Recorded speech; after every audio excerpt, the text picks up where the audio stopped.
Há mais de 500 anos, os colonizadores chegaram neste trecho, às margens da Baía de Todos os Santos, e encontraram este rio.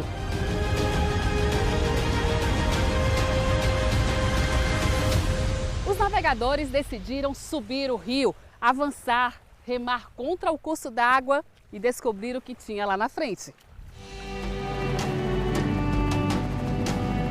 Foi assim que percorreram o Paraguaçu. Para os colonizadores era um enigma, para os índios da época um lugar de reverência e respeito.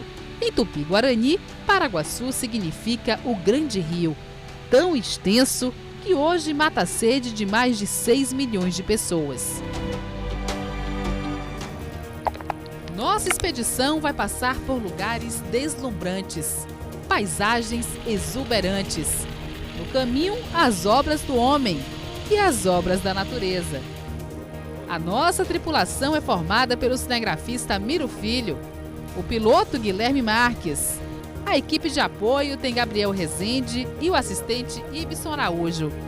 A bordo da expedição, vamos acompanhar o trabalho do fotógrafo Rui Rezende, especialista em fotografia de natureza e aérea. O Rio Paraguaçu ele é fantástico, tem a Chapada Diamantina, então a ideia é a gente mostrar os afluentes que derramam as águas nesse rio e traz aqui para a Baía de Todos os Santos. Você faz sua parte e deixa que o universo faz a parte dele. Enquanto parte da equipe segue por terra, nós vamos pelo alto. De onde vem a água que a gente bebe, por onde ela passa, como influencia na vida das pessoas?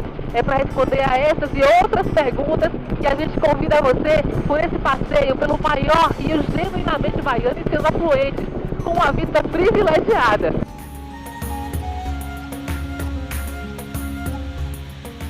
Da Foz até a nascente são quase 600 quilômetros. É assim que o rio corta o estado, passa por 23 municípios e atinge outros 63 através dos afluentes. O rio se divide em trechos identificados pela altitude: Baixo, Médio e Alto Paraguaçu. Começamos a nossa expedição pelo estuário, a transição entre a Baía e a Foz do Rio. Nesta parte do recôncavo baiano, o Paraguaçu se prolonga pela Mata Atlântica. À nossa frente, cenários turísticos, como a ilha de Monte Cristo.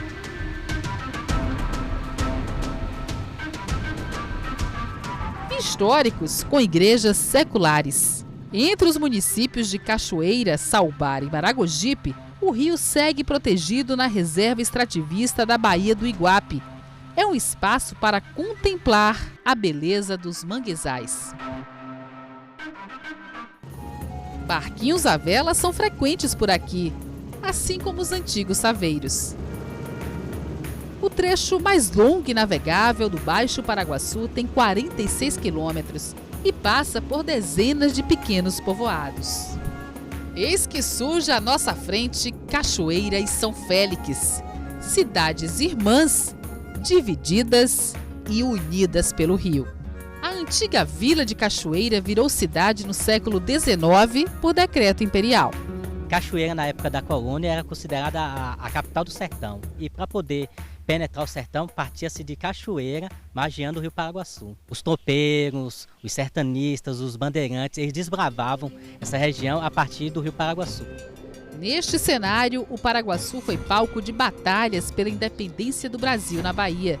Ao longo do tempo, foram erguidas neste trecho 3 pontes. Na mais antiga, a Dom Pedro II, uma estrutura com 365 metros de ferro e madeira, forma um dos cartões postais mais antigos do recôncavo. À frente, imponente, nos deparamos com a Pedra do Cavalo. Erguida sob rochas, a barragem e usina hidrelétrica tem 120 metros de altura. No alto, o reservatório forma um lago com capacidade para 5 bilhões de metros cúbicos de água. A nossa equipe conseguiu autorização para chegar até aqui. Nós estamos na parte mais alta da barragem de Pedra do Cavalo. é uma área de acesso restrito, mas nós viemos aqui para mostrar para você uma situação bem interessante que mostra exatamente a diferença do nível antes da barragem e depois da barragem. Aqui à minha direita está o reservatório, onde a água fica acumulada, 120 metros de profundidade, muita água, nível bem alto. E logo aqui à esquerda, olha só, basta a gente andar um pouquinho aqui para a esquerda, vou chamar Miro Filho, nosso cinegrafista, para acompanhar a gente aqui. Basta a gente andar um pouco, alguns passos, 20 metros mais ou menos, a gente anda aqui e a gente chega na parte da esquerda, a parte da jusante. Lá embaixo está o rio seguindo seu curso. É daqui que saem mais de 60% da água que abastece Salvador e a região metropolitana. A principal função da barragem de Pedra do Cavalo, na verdade, é garantir o abastecimento humano. A geração de energia ela é gerada quando há disponibilidade de água, quando nós chamamos de disponibilidade hídrica. O lago se espalha por 186 quilômetros quadrados. Nele, as águas deitaram sobre as margens antissecas, cobriram serras, fizeram surgir novos contornos naturais e ilhas permanentes.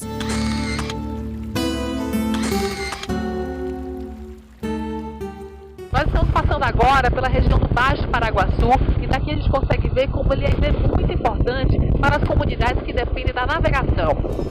Atravessar o rio é uma rotina para os balseiros. Em muitos pontos, esta é a única forma de ligação entre pequenas comunidades.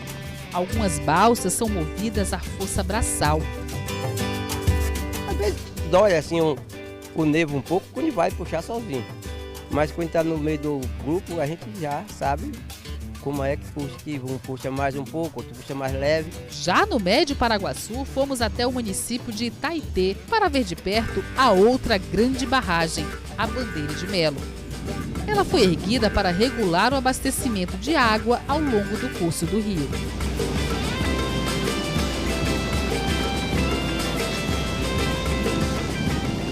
Quem chega aqui perto da barragem fica ouvindo esse barulhinho d'água correndo ali o tempo todo. E é um barulho muito agradável, que tranquiliza. Quando ela está cheia aqui, fica uma coisa mais linda aqui, né? Vem muita gente fora visitar a nossa comunidade aqui. Ao redor da barragem, um espelho d'água serve de área de pouso para aves, manancial de apoio para as cabras. É nestas águas que Cassiano mergulha para pescar com arpão. O rio aqui é bom todo para pescar. A pessoa saber procurar os cantos certos de mergulhar aí, pega peixe. A outra grande barragem fica entre os municípios de Mucugê e Ibicoara, a quase 1.000 metros de altitude. É a barragem do Apertado. O reservatório tem 25 quilômetros de extensão, mas nos últimos anos o nível tem permanecido baixo. Se o rio estivesse no nível mais alto, esta cena aqui seria impossível. Isso porque este ponto onde nós estamos, na barragem do Apertado, estaria submerso e toda esta ilha aqui estaria coberta. O nível está muito baixo e a água não chega ali, no ponto mais alto, há muito tempo. Logo depois das barragens, o rio segue de forma lenta, se encaixa em pequenos veios, desliza entre as pedras, se prolonga por filetes, trilha novos caminhos e desenha outros relevos. Ao longo do curso, o Paraguaçu abriga enseadas, abraça ilhas de todos os tamanhos. É o Paraguaçu da diversidade geográfica, lar das restingas e de diversos biomas, da Mata Atlântica à Caatinga. Rio de várias faces. Se no baixo curso ele se exibe largo e profundo, no alto e médio se estende no emaranhado de corredores estreitos que se entrelaçam na paisagem. É um mosaico que corre em uma só direção e sempre atrai mais gente para suas margens. Veja só este trecho entre os municípios de Rafael Jambeiro e Santa Terezinha. É a linha do rio que guia o desenvolvimento do povoado. Ele cresce ao lado do entroncamento entre duas rodovias federais. O povoado, Paraguaçu, se transformou em ponto de apoio na passagem. Muitas cidades da região surgiram assim, influenciadas pelo rio. A história dessas cidades é praticamente a história do Rio, porque o desenvolvimento ele veio do litoral para o sertão, cheio de histórias, mitos, lendas, todo a margem do rio. A nossa expedição segue em direção à nascente do Grande Rio. A sudoeste, atravessamos a cadeia de montanhas do Sincorá até a zona rural do município de Barra da Estiva. Na fazenda, berço do Paraguaçu, a expedição é recebida pelo proprietário Admo Marcelo e logo seguimos andando pela mata.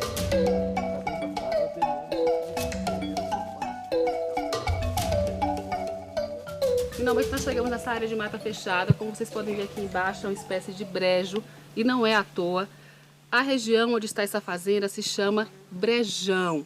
E não é por acaso, faz muito sentido, porque veja só, quando a gente olha aqui no chão, a água ela vai minando do solo e tem vários minadouros como este aqui. E essa aqui é uma das principais nascentes do rio Paraguaçu. Olha só. É daqui que sai a água que a gente bebe. São vários pontos que aqui tem, né? Quer dizer, a gente realmente está aqui minando. A gente está aqui, mina para todo lado. Ela consegue brotar debaixo da terra onde a gente nem vê, nem consegue ver. E olha só, a água bem fresquinha, fria na verdade. E limpa. Privilégio esse, gente. Beber água do Paraguaçu assim na fonte, hein? Muito bom. A área está preservada desde que Admo comprou a fazenda há 15 anos. Parou de cultivar café nas margens do rio e passou a plantar árvores nativas. O último plantio que teve aqui foram quase 4.000 árvores. A gente não desmatar e guardar esse patrimônio que é de todos nós. Preservar o meio ambiente é um desafio para todos que vivem ou trabalham na bacia do Paraguaçu. E tem voluntários em ação preservando o rio. Encontramos esta turma do projeto Águas do Paraguaçu plantando árvores nas margens. Mudas que são mais de brejo, né? Que são a leiteira, a quaresmeira, o cedro, né? A imbaúba, que ela já é bem nativa daqui da região. O projeto é uma iniciativa do Ministério Público com a Fundação José Silveira e executado pelo Instituto de Permacultura, uma associação não governamental. Entre os voluntários estão os brigadistas do assentamento Diamantino Rodelino Nunes de Itaitê. A gente trabalha com esse fundamento de recuperar áreas. É muito importante a gente estar junto com o pessoal aí no projeto. Garantir a revegetação das margens do rio é fundamental pelo seguinte: você vai proteger as margens, vai garantir que esse rio tenha maior integridade e, consequentemente, vai conservar mais a água. A ação já dura 5 anos e tem muitos moradores da região abraçando a ideia. São pessoas como o seu Jairo. O agricultor já perdeu as contas de quantas árvores de espécies nativas plantou nos últimos anos. Produtor de café, ele reservou a parte mais nobre das terras para a preservação ecológica. Teve gente aqui que falou: Jairo, você é um burro. Como é que você pega a melhor terra que tu tem para dar um reflorestamento? Eu falei: eu sou um burro, mas sou um burro inteligente. Se nós não fizéssemos isto, daqui um dia acaba. Acaba tudo, não acaba? Acaba. Na fazenda de seu Jairo, toda a margem do rio está coberta e protegida pela mata. Fonte específica de vida para o ser humano, né? Nos próximos blocos, vamos passear pelo Pantanal da Chapada. Fazer um mergulho pelas águas cristalinas do Poço Azul. E ver de perto a agricultura que brota estimulada pelo Grande Rio.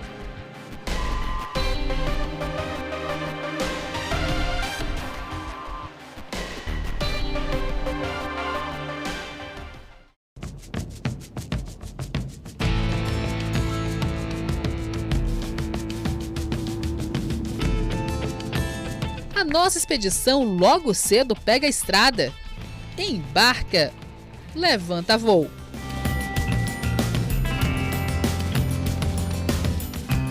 No nosso percurso, água em longas quedas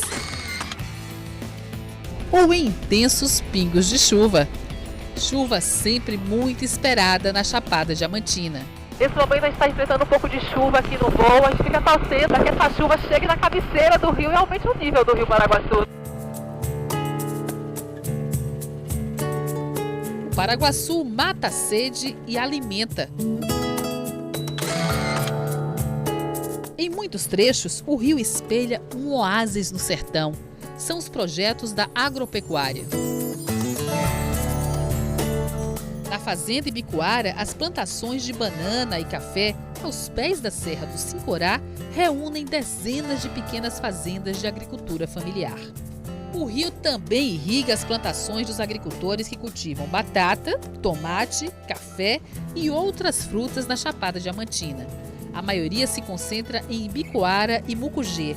É daqui que saem alimentos para várias partes do mundo. A perder de vista, os pivôs de irrigação formam coxas com estampas circulares na paisagem.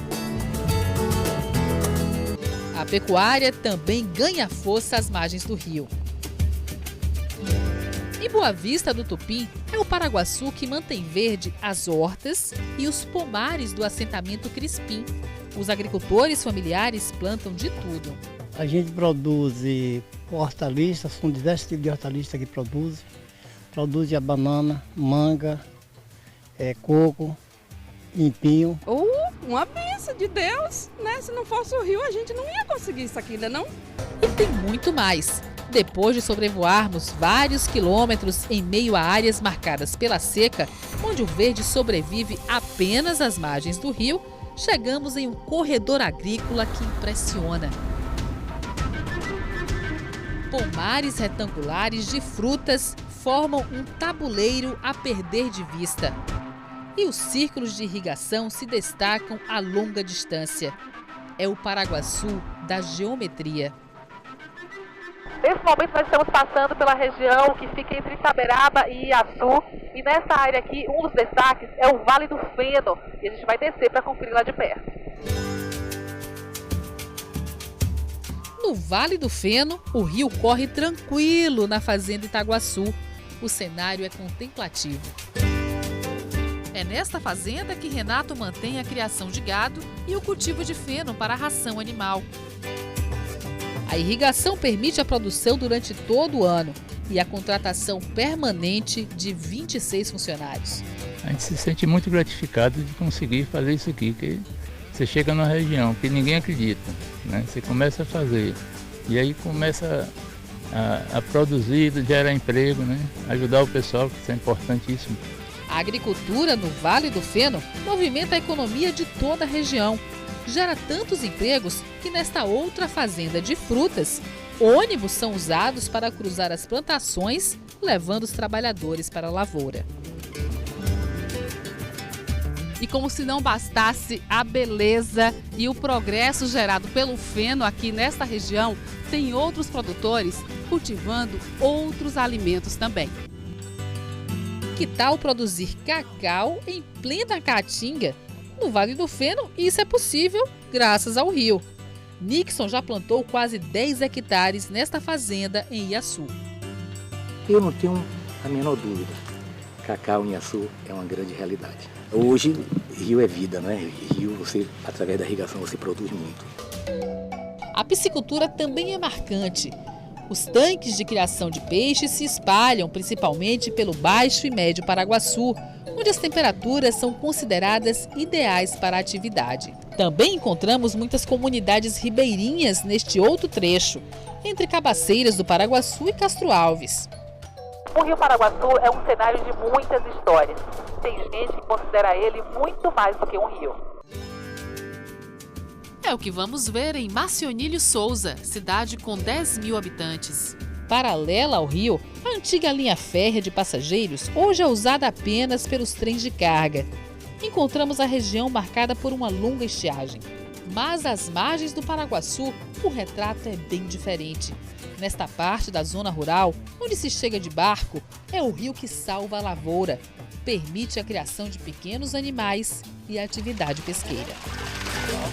Nesse trecho aqui, a água do Paraguaçu continua descendo tranquila, dá vontade de ficar aqui o dia inteiro deslizando aqui nessas águas. E só nesse trecho onde nós estamos agora, num percurso aqui de 500 metros, o Rio Paraguaçu serve de sustento para 20 famílias. Dá para viver tranquilo.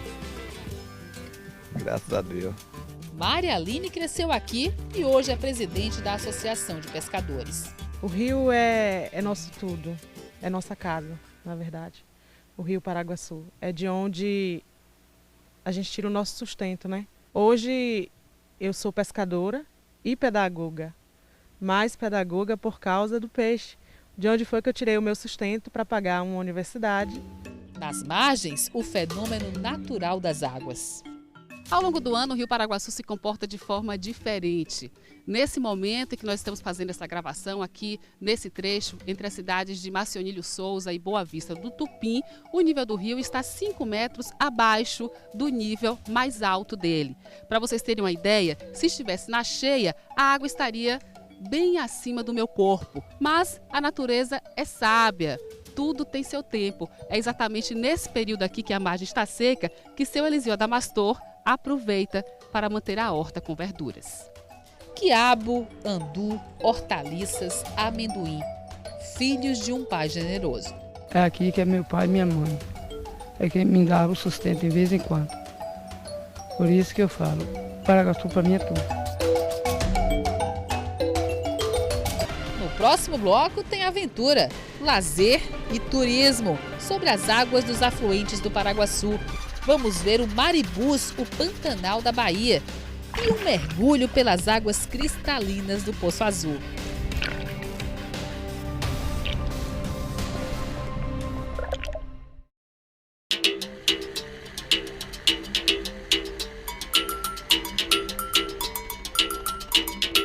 Depois de brotar tímido, o rio começa a ganhar forma. Os leitos ficam mais densos, as poças mais frequentes, sinuosas, contínuas. Aí o rio se agiganta, cresce, graças aos afluentes, uma rede de pequenos rios que engrossa o volume de água e torna a bacia do Paraguaçu ainda mais exuberante. Em muitos trechos, a bacia é lugar de lazer, turismo e beleza. No coração da Bahia, um dos afluentes, o Rio Preto, se prolonga 10 quilômetros dentro do Vale do Pati, cercado por paredões rochosos. Aqui, caravanas de antigos tropeiros marcam a paisagem. Eles ainda usam mulas para atravessar o vale. Refazem nos dias de hoje a rota dos antigos bandeirantes e sertanistas.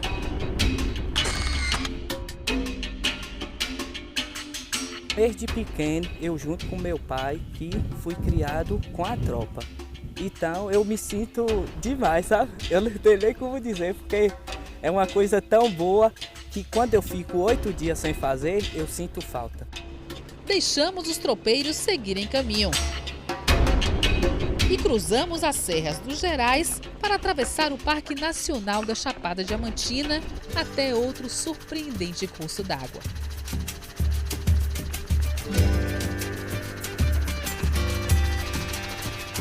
Um dos principais afluentes do Paraguaçu é o Rio Santo Antônio e nós estamos agora navegando exatamente sobre ele, aqui na região do Maribus. Como vocês podem ver, essa paisagem deslumbrante, linda, aos pés da Serra do Sincorá. É impossível falar do Paraguaçu sem falar dessa região aqui. Estamos no Pantanal da Chapada, uma planície inundada pelos rios Santo Antônio e o Tinga. Isso aqui é uma história, Rogério, de muitos anos, quando os garimpeiros mexendo na serra, aí as areias foi descendo e fizemos uma barragem natural ali nesse rio aqui, no Santo Antônio. Fez uma barragem e virou esse marimbu. É no Maribus que Neilson pratica a pesca esportiva e criou uma forma particular de chamar o peixe. Essa é a chamada do tucunaré. E agora eu vou chamar o panhari. Aí pronto, vem um cardume, aí pronto, é 20, 30 tucunaré, rapidinho você pega. Sério, isso tudo? Isso tudo. Eu sempre Rápido pego, assim? sempre mesmo. O silêncio é marcante e a água nem parece corrente. E veja só, aproveitando as águas tranquilas aqui do Maribus, os pescadores usam uma técnica muito simples e engenhosa aqui, que é a pesca com boia. Que é isso aqui, olha só, um isopor, tem um cordãozinho aqui amarrando o isopor e a isca bem aqui na ponta. Como é que funciona? Você bota ele aí, por exemplo, você colocou dentro d'água, quando o peixe pega, ela fica boiando ela aí, fica né? boiando. Isso aqui é o quê? O judiar, chamado judiar. E o outro? Esse, o lampreia. Lampreia. O lampreio. Ó, bonito. E esse é o que nós mais pesca, É. a traíra. Todo dia é assim, né, velho? Aqui é uma muqueca. É Ave Maria, a muqueca é bom demais. Afluentes de águas serenas que nos levam para outras paragens.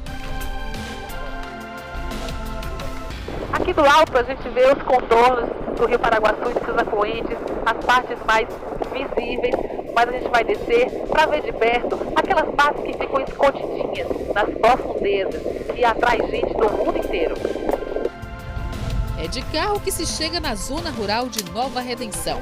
Aqui a família Braga recebe a nossa equipe com a comidinha saborosa e sertaneja preparada por Dona Alice. E a gente faz sempre comida da região. Aqui tem o godó, né? O godó de banana. Tem aqui a baga ali, mamão verde, a palma, né? Que o pessoal, os gringos chamam de cactus, né? E tem a abóbora, né? A carne de sol, com linguiça.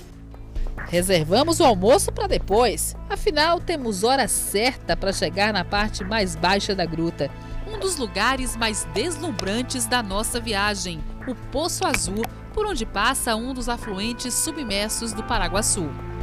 Todos param para contemplar a obra da natureza.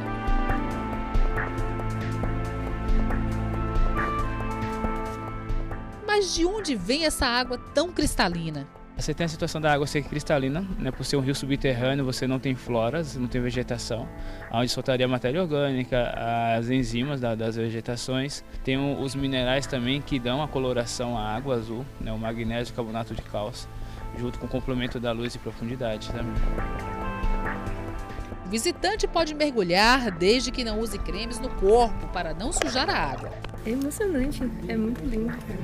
Dá um medo entrar aqui, mas a emoção faz valer a pena, com certeza. Parece que a gente está flutuando, é a sensação de voo mesmo. Ninguém resiste ao banho flutuante.